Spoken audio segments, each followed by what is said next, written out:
A warning from the United Nations about the state of Myanmar's economy. We'll hear from a senior official involved with that report in just a moment on the programme.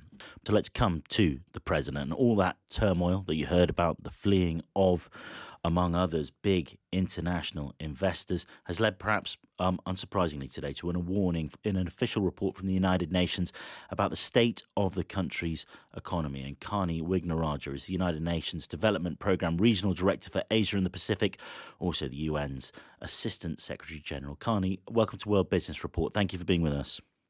Thank you, Will. Just plot through what you've found today. A warning, really, that a lot of economic support, perhaps for a lot of the reasons that we've just heard there in the clips that we've played, that's needed for the Myanmar economy. How quickly? That's absolutely right, Will. This was an economy that was growing in double digits before the COVID pandemic, and everyone was excited, new investments coming in. So we thought, certainly at UNDP, that there will be a catch-up on human development, on growth.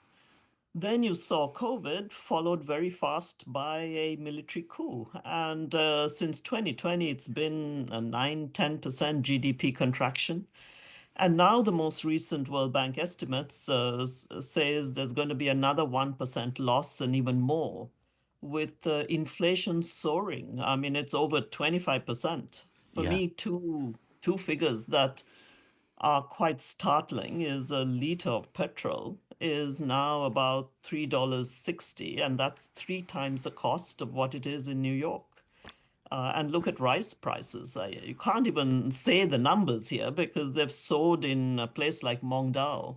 It's about 900% increase in rice. So you've seen a rice bowl turn into, I don't know, rice bran.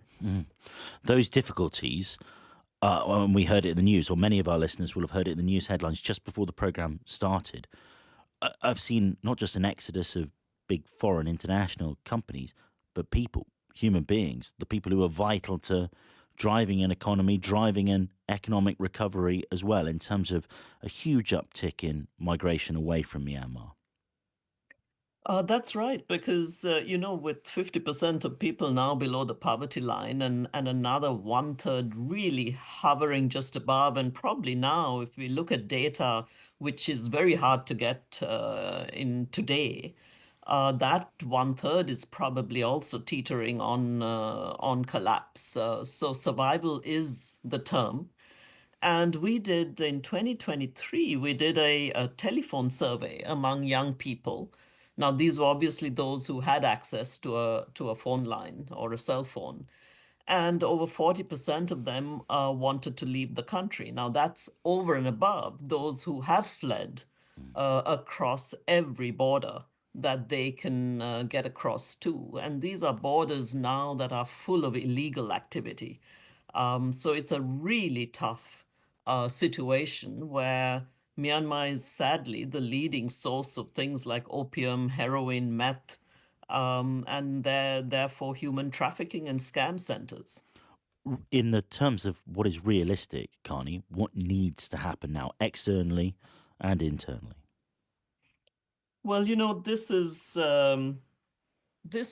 if you think about it, this is not going to resolve itself, and you're going to need the regional players and the international community to engage with all parties in the conflict. This is not just about negotiating with one group.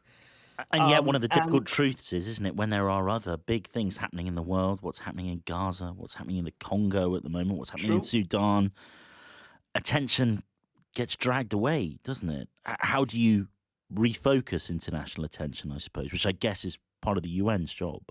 That's very true, but just think that, you had a healthy Southeast Asian tiger cub economy, let's say.